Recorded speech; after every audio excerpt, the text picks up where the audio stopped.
Boa noite a todos os presentes, sejam todos bem-vindos, agradecemos a presença de todos. Hoje nós teremos o estudo da segunda-feira, que é do livro Consciência e Mediunidade. Hoje a Selma vai falar sobre a ação do desenvolvimento mediúnico. Então fica com você, Selma. Sim, boa noite. Vamos elevar nossos pensamentos ao nosso Mestre Jesus e também à espiritualidade amiga que nos orienta nesses trabalhos de estudo na casa do Núcleo Assistencial Ramatiz, pedindo a esses benfeitores, aos professores do plano astral, aos evangelizadores, que possam orientar nossos estudos, abrindo nossa compreensão, nossa mente, para que nós possamos aurir quanto mais possível da mensagem trazida. Que a espiritualidade possa, neste momento, nos envolver, fluindo para nós as energias benfazejas de refazimento também, levando todos os irmãos e amigos do núcleo assistencial e fortalecendo esse trabalho de estudo por meio da colaboração de todos os encarnados e desencarnados, para que nosso caminho seja melhor, para que nós possamos aproveitar para o nosso crescimento. Que o Mestre Jesus se faça presente e que possa transmitir a sua mensagem e a nós acolhermos no profundo do nosso coração e da nossa mente. Assim seja, graças a Deus. O nosso estudo hoje, então, como a Abadia falou, do livro Consciência e Mediunidade, a ação do desenvolvimento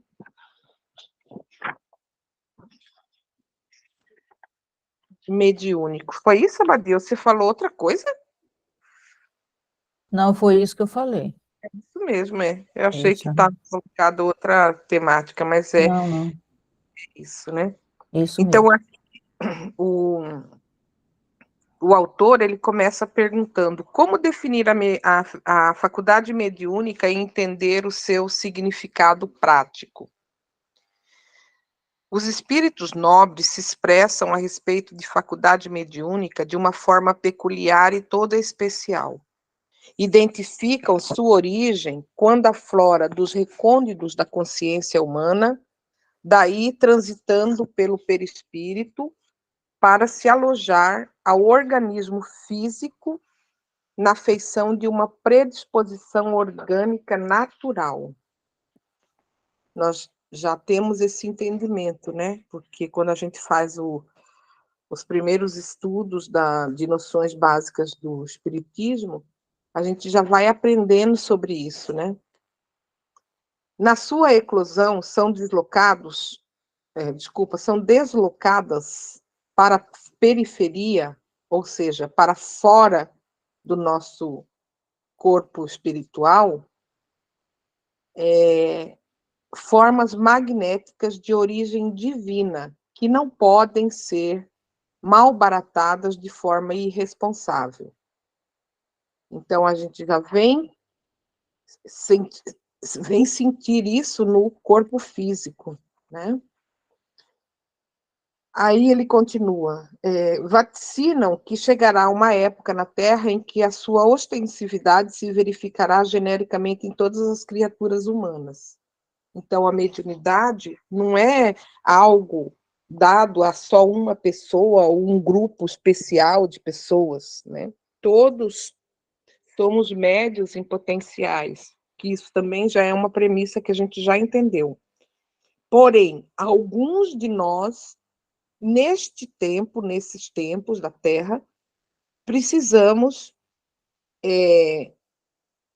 aprofundar sobre essa condição e aprender, estudar e colocar essa condição a favor do bem maior da humanidade e de nós mesmos, não é? Então, quando ela aflora, ela, ela, o impacto é tão grande na nossa vida que não tem como a gente negar, né, essa condição. a gente pode não querer vivenciar isso, viver essa mediunidade em sua plenitude, mas não tem como negar, porque o impacto é muito substancial em nossas vidas, né? No corpo físico, mental, espiritual. Tá? Diante dessa presciência, torna-se necessário, no presente, um estudo profundo dos detalhes que a caracterizam como uma preparação prévia para o seu ideal exercício, se não agora, mas em época vindoura. Então, você vê que Deus, na sua infinita bondade, ainda nos dá essa opção, essa oportunidade, né? De nos prepararmos, de conhecermos, de começarmos a identificar isso, e que se não conseguirmos vivenciá-la agora, pelo menos a gente já começa a ter alguma consciência do que é isso, para que numa próxima época, numa próxima reencarnação, num próximo momento, estado, a gente possa, né, entender melhor e vivenciá-la melhor. Ele continua, Emmanuel, em O Consolador, questão 510, compara a mediunidade de forma muito bela a uma cachoeira. Esse fenômeno da natureza guarda imenso potencial energético. No entanto, para que se faça o alicerce de benefícios mais amplos, é preciso que a engenharia especializada discipline a sua força. De modo semelhante, a faculdade mediúnica precisa que a doutrina espírita lhe clareie as manifestações e lhe governe os impulsos, para que seja convertida em um manancial de auxílio perene. Como se dá essa emergência espiritual, que é o despertar? O que é o despertar da mediunidade no indivíduo? Ele pergunta. Aí vem a resposta. Sendo uma faculdade natural, desabrocha na época apropriada, definida no planejamento reencarnatório de cada indivíduo. Quando vem precedida de caráter provacional, o sensitivo, o médium, apresenta distúrbios emocionais que se refletem na sua organização somática, né? Então, a gente começa a apresentar mudanças de estado, de espírito, de humor, de comportamento, né? Ora você está triste, ora você está muito alegre, ora você está muito exacerbado, ou você começa a falar que está ouvindo coisa ou sentindo coisa, né? Isso que é o que ele caracteriza como a afetação, né, desse fator mediúnico na nossa condição somática, na nossa organização somática, nossa organização corpo, mente e espírito. Como uma diversidade evidente de sintomas desperta o seu portador para a realidade da vida espiritual. Quando o médium é desprovido do conhecimento espírita e de recursos morais para neutralizar as irradiações mentais dos seres desencarnados, na figuração dos seus desafetos ou entidades perturbadoras e malévolas, o médium experimenta uma série de distúrbios nervosos prejudiciais ao funcionamento do seu organismo. Né? Para nós que estamos estudando, vivenciando, a gente já entende isso. Né? Mas vamos pensar que pode ter na nossa live, ou que virão assistir na nossa live, pessoas que tenham interesse nessa temática. Então, o que significa isso? Quer dizer que mediunidade é doença? Que mediunidade faz mal ao indivíduo? Que mediunidade leva a pessoa a desequilíbrios emocionais, cognitivos? Não necessariamente, não é? Não é assim. Ele está explicando que quando é num caráter de prova, né, provacional, ele pode, na hora de se apresentar, na hora que essa mediunidade eclodir, né, quer dizer, surgir, aparecer, aflorar, o médium, a pessoa, não entendendo o que está acontecendo com ela, por total desconhecimento de informação, ela pode achar né, pode se colocar nessa condição de achar que está tendo um desequilíbrio emocional, mental, como muitos de nós já passamos, já vivenciamos, vimos pessoas, né, que às vezes são tratadas de uma outra forma, só de uma outra forma, né, e que não consegue ampliar o conhecimento para tentar entender isso tudo numa perspectiva da mediunidade. Ainda que, nesse momento, quando a gente está desprovido de informação, quando a gente tem ignorância no assunto, nós podemos ficar reféns, à mercê, né, de alguns irmãos, né, mais do plano espiritual, desencarnados, que por alguma razão nos acompanham nesse plano físico, nessa encarnação, né, que podem se valer, que são nossos desafetos, né, nossos algozes, que podem ali se valer dessa condição para perturbar ainda mais a gente, né, ou até levar a situações mais negativas, né? Então, é por isso que fala que o médium que não procura estudar, que não procura entender esses fenômenos, pode ficar refém dessa situação e pode, né, ficar nessa caracterização de distúrbio nervoso, que é prejudicial ao organismo.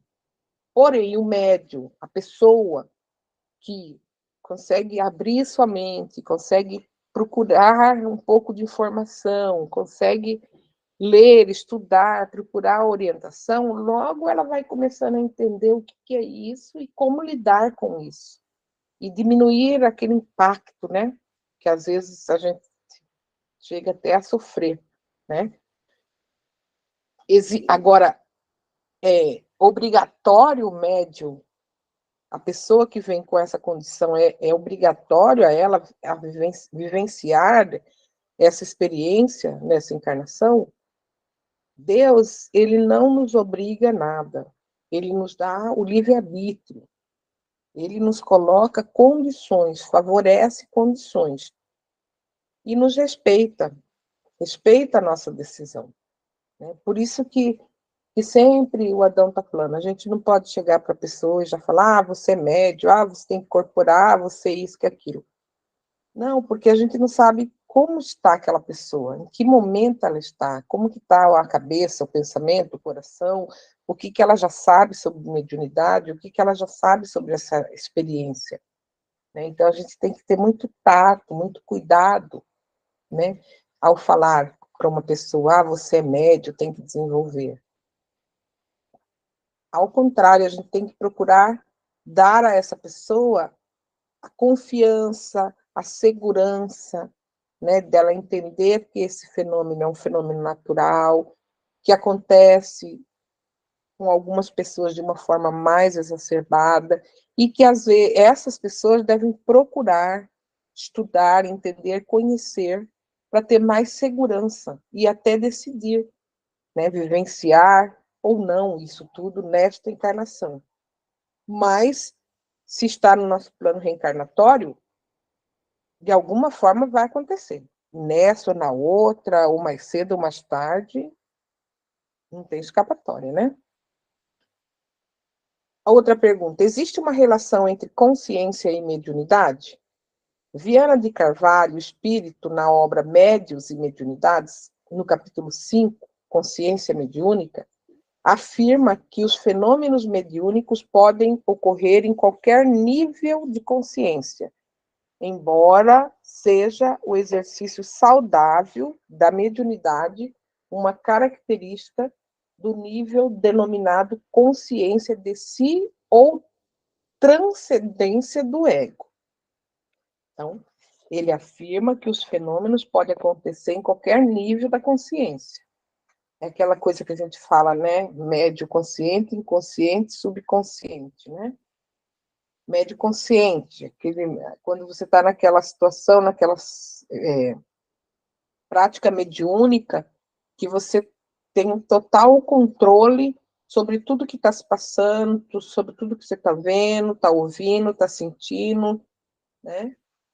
Mas você, dentro daquela prática, naquele ambiente, na fé necessária, né? Você abrir o seu campo mediúnico, mental, para que a espiritualidade possa orientar ali aquele atendimento, ou aquele, né, aquele tratamento daquela pessoa, enfim. Isso é o médio consciente, né? O médio subconsciente. Alguns de nós experimenta isso. No desenvolvimento da nossa mediunidade, a gente vai experimentando. Às vezes a gente chega no desenvolvimento mediúnico, cabeça embaralhada, achando que aquilo é irreal, se a gente está numa realidade ou numa irrealidade, né? Tem pessoas que ficam totalmente inconscientes, naquele momento ali ela não consegue absorver nada, e tem as pessoas que a gente fica num estado de subconsciência. É como se momentaneamente você tem flash, aquilo se apaga e volta momentaneamente, e você entende que você está ali sendo orientado. E isso é muito... como entender isso? A gente pode perceber isso no final de um trabalho. Às vezes, enquanto você está dentro do trabalho espírita, dentro da casa espírita, ali parece que você está totalmente atenta, alerta. Mas quando você sai da casa, encerra o trabalho, você sai, aquilo vai se afastando da sua cabeça, né? Então, é esse estado que a gente, de uma forma mais prática, tá, gente? Tentar transmitir o que são esses momentos da mediunidade. É claro que existe toda a literatura que explica melhor o que é, como o médium é consciente, inconsciente e subconsciente. Tá? Mas o que Viana de Carvalho fala? Que os fenômenos mediúnicos eles podem ocorrer em qualquer nível de consciência, certo? Embora seja o exercício saudável da mediunidade uma característica do nível denominado consciência de si ou transconsciência do ego. Então, ele coloca que pode ocorrer em qualquer nível, né? Embora o exercício saudável seria aquele nível no qual é denominado como consciência de si, quer dizer, o médium estar mais consciente ali naquele trabalho, ele está mais atento, ele está conseguindo entender o que é dele, o que é do mentor, né, o que, vamos dizer, o que é certo, o que é errado, o que se deve e o que se não deve. Porém, todos o nível de consciência mediúnica são aceitos, existem, são orientados dentro de um trabalho mediúnico, sempre orientados pela espiritualidade. Daí a importância do médium estar preparado, vir preparado para um trabalho mediúnico, ajudando na sustentação energética daquele ambiente, né, mantendo o pensamento positivo, elevado, sentimentos elevados, procurando no decorrer daquele dia estar mantendo isso para que na hora do trabalho possa estar em sintonia com a espiritualidade, né, maior, a espiritualidade do bem, mais positiva, para dar socorro àqueles irmãos mais necessitados e colaborando assim com, né, os coordenadores da casa, os coordenadores espirituais, os materiais e toda a espiritualidade. Ele continua: nas fases caracterizadas pelo sono, a mediunidade está marcada pela obsessão, fato que transparece da observação direta da sociedade de todos os tempos. Os ensinamentos obtidos em O Livro dos Espíritos trazem importantes esclarecimentos sobre esse tema. A respeito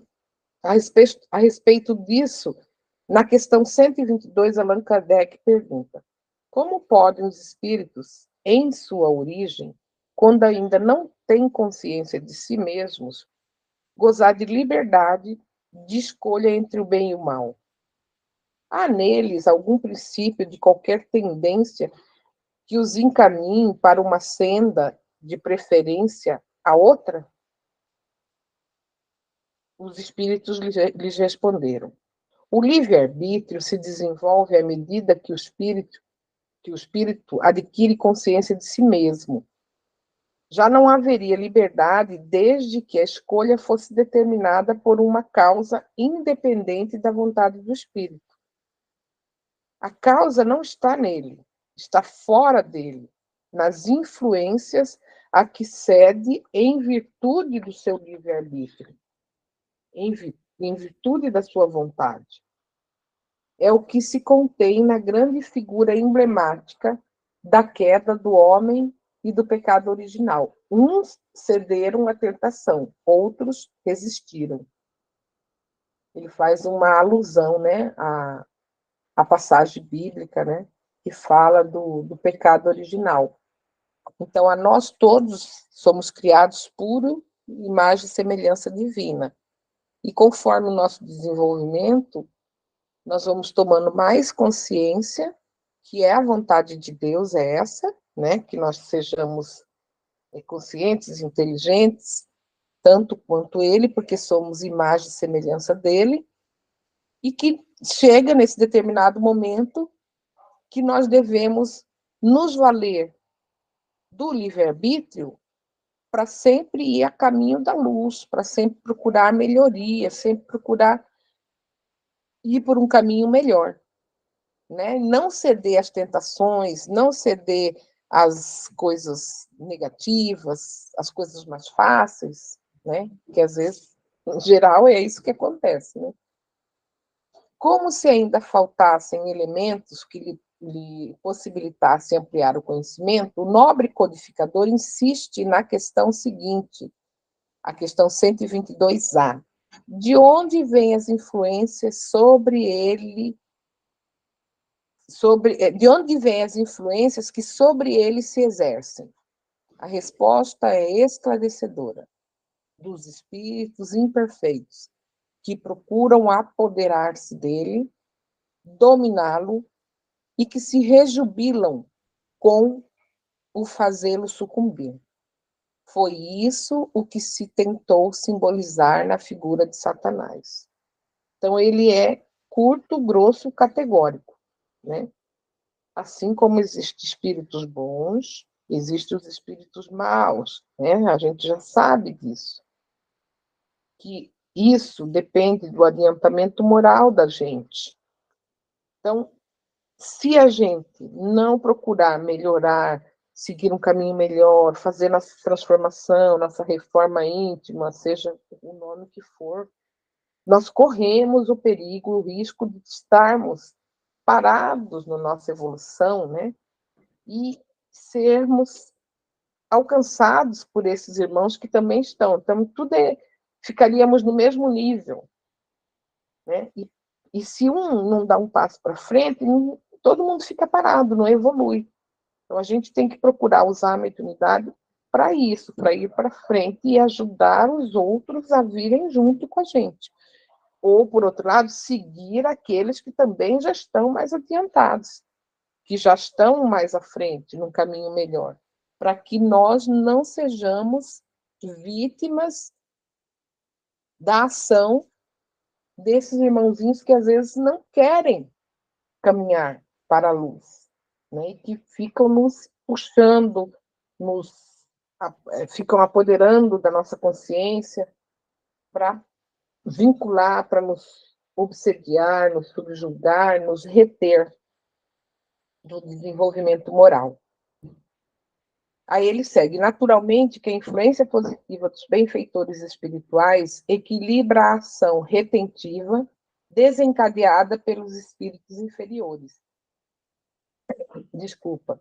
Ajudando o impulso natural de crescimento que lhe foi impresso no ato da criação. Então, se por um lado a gente pode ser refém dos espíritos imperfeitos, por outro, também a gente tem a influência dos benfeitores, né, que reequilibra, que está sempre junto, nos apoiando para que a gente possa seguir para frente, a caminho da luz, né? Vencer essa influenciação negativa. Saindo do letargo, o espírito rompe as cadeias que o atravancam a ignorância e assume gradualmente as suas possibilidades evolutivas e de relação, entre as quais a mediunidade, e assim ascende, aperfeiçoando-se e aperfeiçoando todas elas. Alcançando a consciência de si, ou transcendência do eu, ele edifica como uma base de lançamento para os grandes voos que deverá alçar para o infinito. Com a consciência agora expandida para fora de si, expandida para o cosmos, mas sem perder a individualidade conquistada. Ou seja, quando a gente consegue romper a barreira da ignorância, então consegue estudar, aprender, vai atrás de entender que fenômeno é esse, a gente vai gradualmente ascendendo na nossa evolução. E a mediunidade vai aperfeiçoando. E nós vamos entendendo este fenômeno e tomando consciência do que é a mediunidade, tomando consciência de nós mesmos, como nós somos, como nós sentimos a mediunidade, como ela reflete em nossa vida, né? E como que ela pode nos ajudar a ir a caminho da luz, a ir a caminho de Deus, né? Sem perder essa consciência do individual. Eu sou um espírito criado por Deus, eu tenho a minha vida, eu tenho a minha missão, eu tenho o meu compromisso aqui nessa encarnação, aqui nessa terra, e esse compromisso pode continuar, segue para outros planos quando eu desencarnar, mas isso não quer dizer que eu sou só, que a minha vida e a minha atitude só diz respeito a mim. Não, eu estou ligada, interligada a algo maior, ao cosmos, né? Estamos interligados um a todos, todas as coisas. Então, ele pergunta: pode-se então estabelecer uma correspondência entre os níveis de consciência apresentados e as características do ato mediúnico? A resposta é o que propomos, conforme as explicações seguintes. Aí ele coloca um desenho gráfico, né, que é para demonstrar, né, isso que ele vem propor. Eu não sei se está dando para vocês verem, né? Eu virei aqui a câmera para vocês perceberem o desenho gráfico, né, que ele coloca. E daí ele continua: na consciência do sono, com ou sem sonhos, a mediunidade aparece assinalada pela obsessão, muito embora contrabalanceada pela inspiração do anjo guardião e de espíritos amigos. É ignorada pelo seu portador e caracteriza-se pela involuntariedade. Na consciência desperta, acordado, né, sono desperto, a mediunidade é preponderantemente de provas, libertando-se da obsessão. Ela passa a ser facultativa. Então, eu já tenho consciência que sou um ser encarnado com o compromisso mediúnico e posso escolher como conduzir, como vivenciar isso. Aí ele continua: na consciência de si, ou transcendência do ego. A mediunidade é lúcida e saudável. O seu detentor direciona sob a dócil condução dos benfeitores espirituais para objetivos relevantes. Então, quando a gente já está na consciência de si, né, já entendendo esse estado, esse fenômeno, entendendo o que é essa mediunidade, a gente já consegue tomar a decisão e vivenciar essa mediunidade de uma forma prática, positiva e proativa, né, sob a condução dos nossos benfeitores espirituais. Na consciência objetiva ou cósmica, a mediunidade se expressa livremente, sem as amarras corporais. Possui características crísticas. Define a bela frase de Paulo: já não sou eu quem vive, é o Cristo que vive em mim.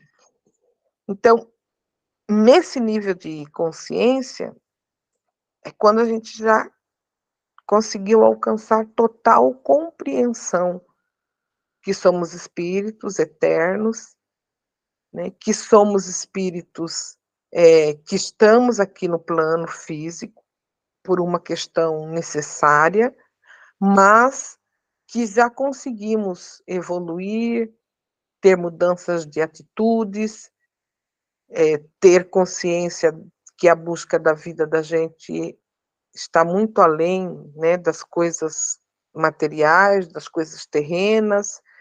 São esses espíritos despertos que a gente cruza pelo meio do caminho, que dão tanto exemplo de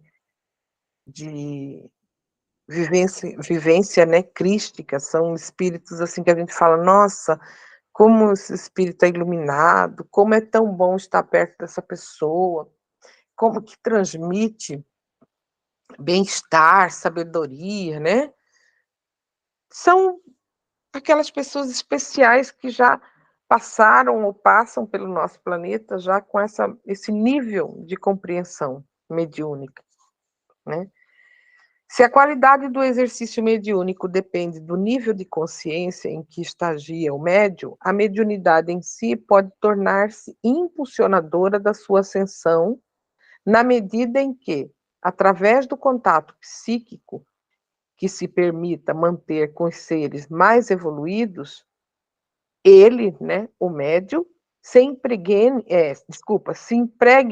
desses conteúdos psíquicos novos, os quais concorrem para despertar os seus próprios, acelerando a sua marcha evolutiva. Então é bem aquela coisa, diga-me com quem andas que te direis quem és, né? A gente, quanto mais a gente busca desenvolver o aprendizado, assimilar as boas lições, né? Buscar realmente atingir esse nível da mediunidade positiva, proativa, da mediunidade curadora, né? Automaticamente nós somos impulsionados para a nossa ascensão consciencial, a nossa transformação, né, íntima que a gente fala. E então ele coloca assim, né, que ele se impregne desses conteúdos psíquicos novos. Então, olha só, a gente tem que procurar absorver dos nossos irmãos, né, benfeitores espirituais que nos acompanham e nos orientam e que trazem tanto conhecimento, a gente tem que se abrir para que possamos receber essas energias, né, de transformação do nosso psique, de transformação positiva, né? A gente precisa permitir que receber isso, assimilar, saber buscar isso, né? Porque isso é importante para o nosso desenvolvimento. Isso vai mudando o padrão mental, né? Nosso padrão emocional, vai mudando realmente nossa forma de ver a vida, de entender o mundo, vai mudando o nosso psique, aquilo que, né, que a gente entende como consciência, né?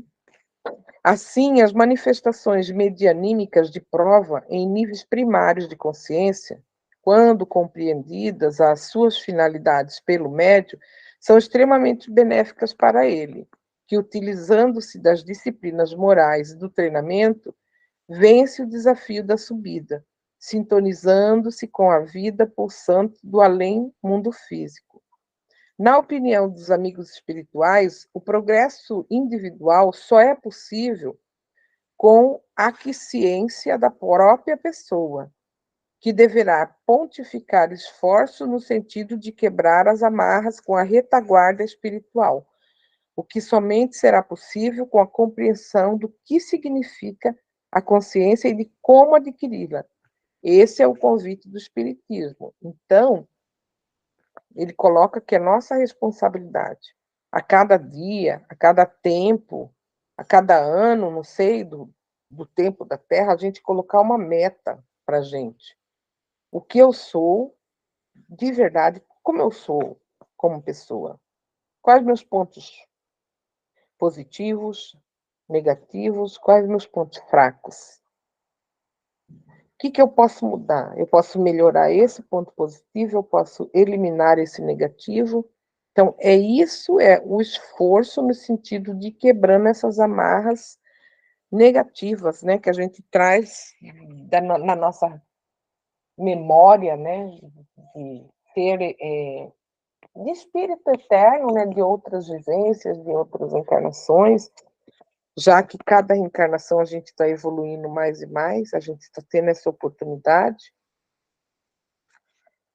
Aí vem a pergunta: com base nessa proposta, o desenvolvimento mediúnico ultrapassaria o mero adestramento mecânico? Correto.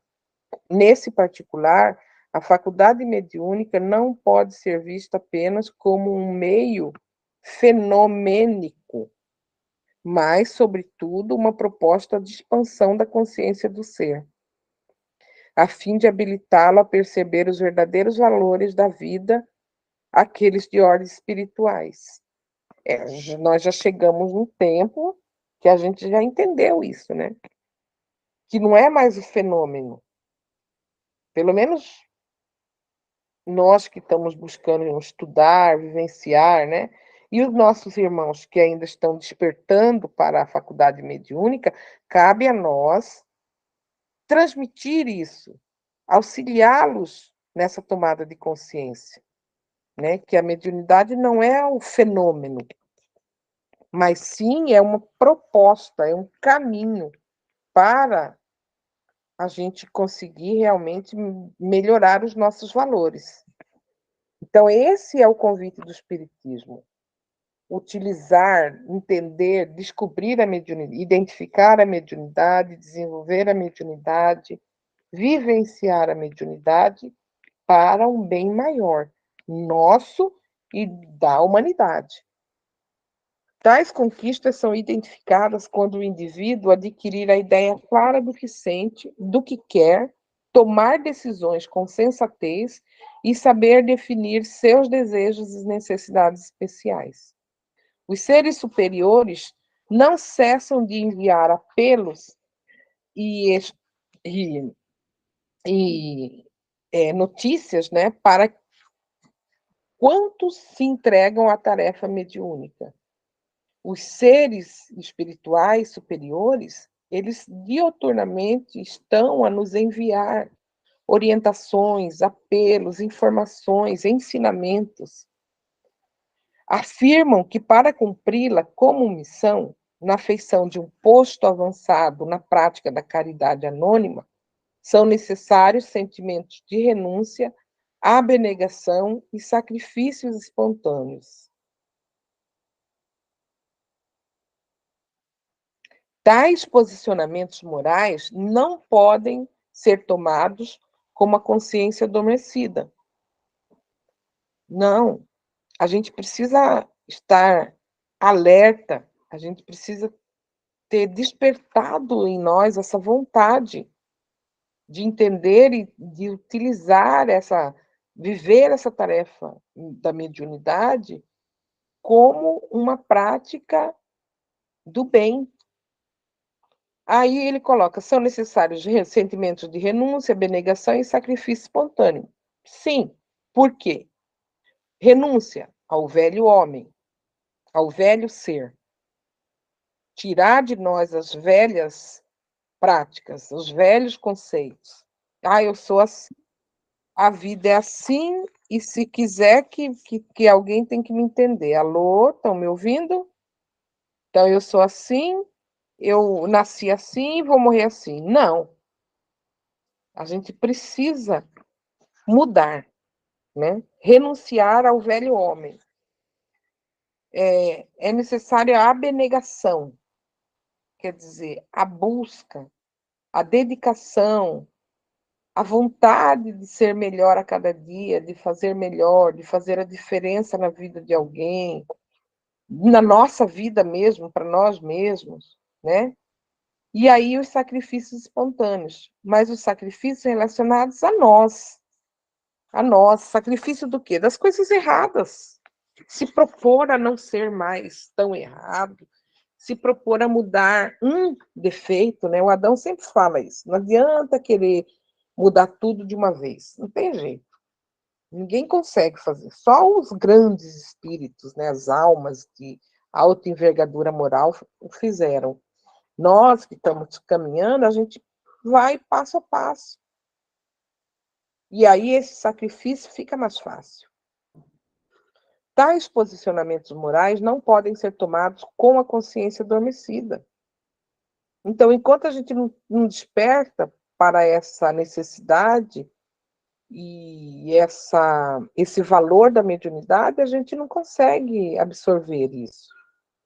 Graças a Deus que podemos falar que muitos de nós que já estamos por aqui, mas a gente já está mais acordado do que dormindo, né? Acho que a gente já está querendo acordar, assim, está com o olho aberto, outro fechado, mas a gente já está indo, né? Acordar a consciência portanto, uma necessidade imediata para os trabalhadores da mediunidade, pois os labores mediúnicos possuem a extensão de sagrados deveres para a obtenção do êxito, no seu elevado e nobilitante trabalho de transformação moral da humanidade. Então, é um compromisso de grande envergadura que a gente assume, que a gente tem que colaborar, não só para a nossa transformação, como também colaborar para a transformação moral da humanidade. Então, é realmente algo para se pensar, colocar a mão na consciência, falar, peraí, ai, onde que eu estou, onde que eu vou, né? Eu só tenho um caminho para ir, vou procurar entender, vou abraçar isso da melhor forma possível, dentro dos meus limites, mas da melhor forma possível, e dar um passo atrás do outro. Um passo, desculpa, na frente do outro, porque assim a gente não vai parar, a gente vai seguir sempre procurando a nossa melhoria. Por onde começar o desenvolvimento mediúnico para aqueles que têm compromisso com essa faculdade? E essa pergunta encontra resposta no item 211 do livro dos médios de Allan Kardec, a fim de que se possa adquirir perspicácia para não se deixar influenciar pelos espíritos maus e ignorantes e evitar-se os inconvenientes peculiares à inexperiência. É uma característica muito comum aos médiuns ostensivos identificar, por meio dos sintomas, o momento em que estão sendo convocados pelo mundo espiritual para a tarefa para a qual se comprometeram. À vista desse fato, não vemos por que dar início ao desenvolvimento mediúnico antes da faculdade aflorar por si mesma. Dia chegará em que a humanidade estará tão identificada com as questões relacionadas à espiritualidade que a preparação teórica e educacional já não terão sido feitas. Já terão sido feitas na maioria das vezes, iniciando-se desde a infância, para os que tiveram o privilégio de reencarnar em lar espírita bem formado. Então fica tão fácil essa vivência, né?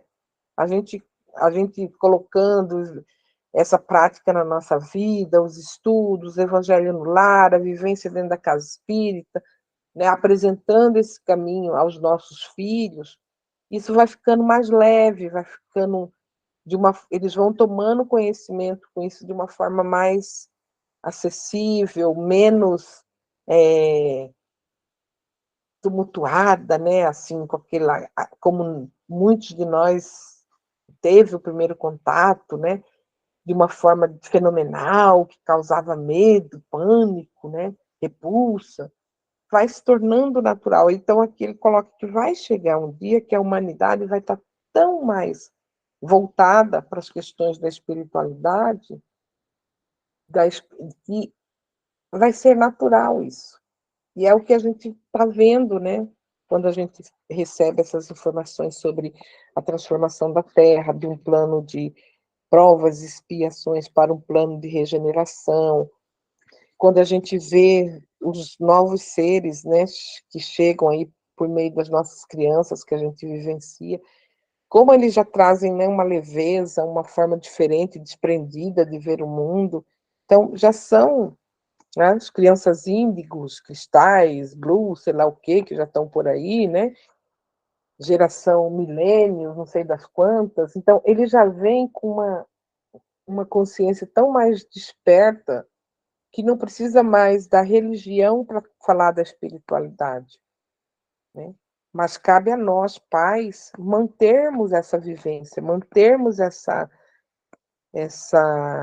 esse aprendizado, apresentar a esses nossos pequenos, nossos filhos, esse caminho, né?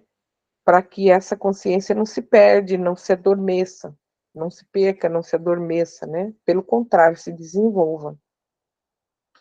Outra condição essencial para o aspirante que se sente convocado pela própria consciência à mediunidade é que já tenha conseguido controlar os hábitos consumistas, assim entendidos aqueles relacionados com os prazeres materiais, tais o sexo, a alimentação, o conforto das coisas, colocando-se a serviço da vida, ao contrário do desregramento que cria condicionamentos mentais viciosos e, como decorrência, intoxicações graves nas células físicas e perispirituais.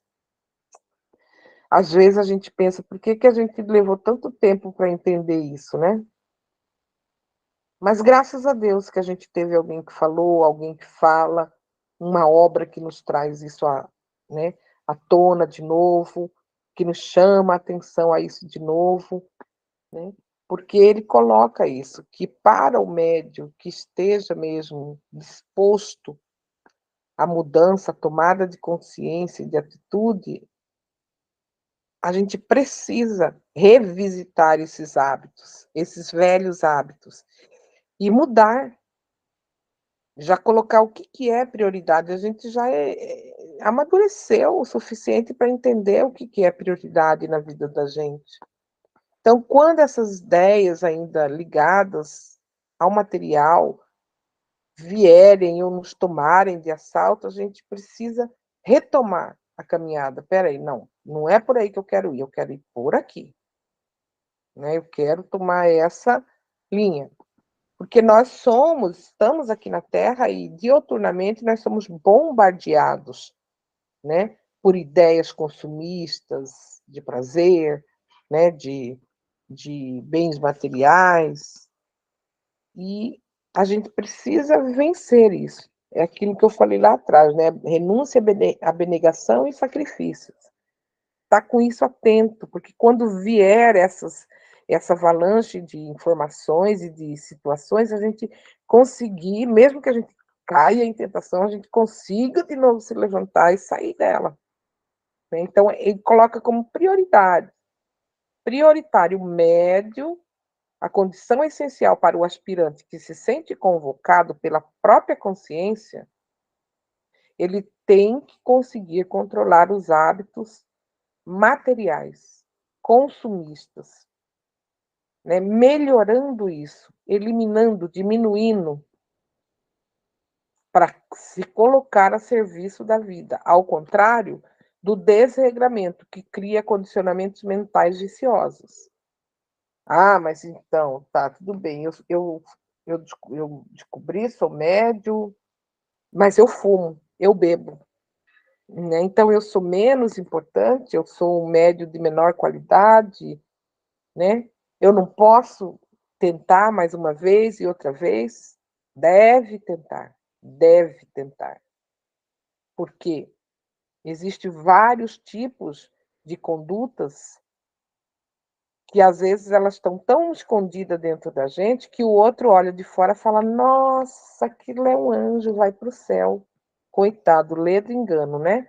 Não sabe o que a gente traz dentro das nossas mentes e corações viciosos.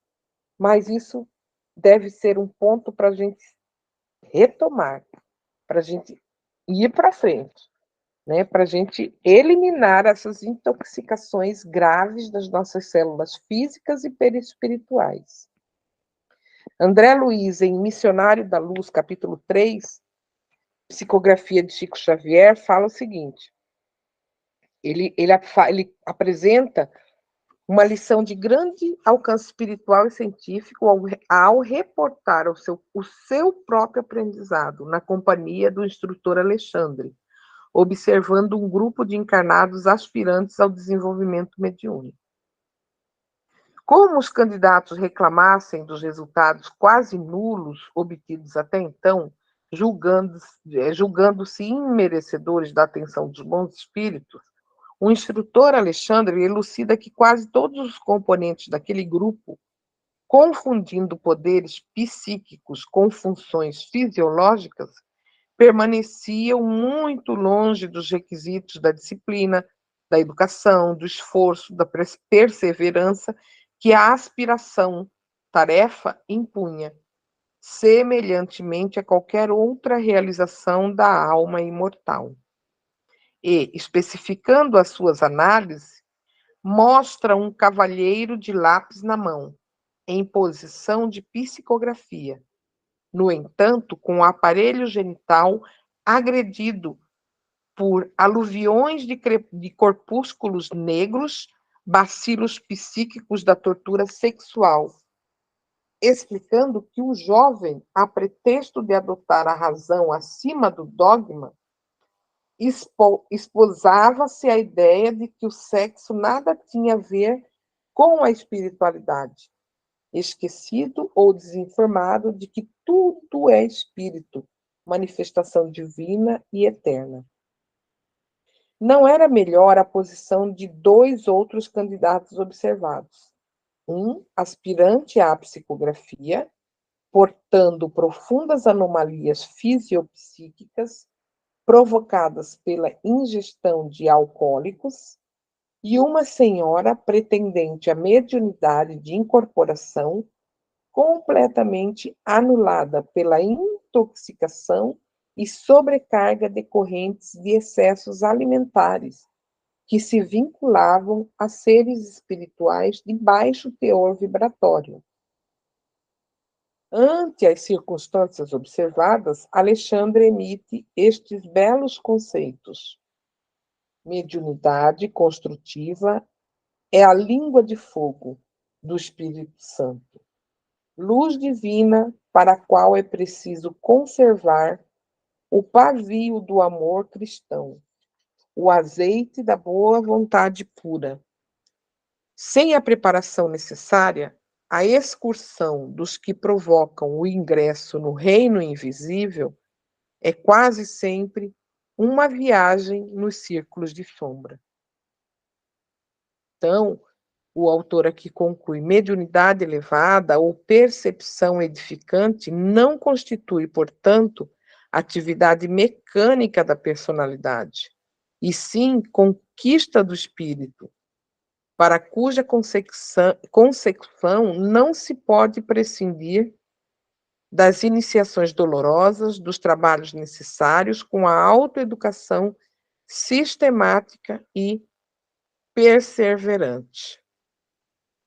Então, assim, aqui a gente termina o estudo de hoje, né? A gente para aqui, porque depois ele começa só com uma sequência de entrevistas, tá? A gente chega com o fim do estudo de hoje, colocando, né, em aberto, deixando em aberto para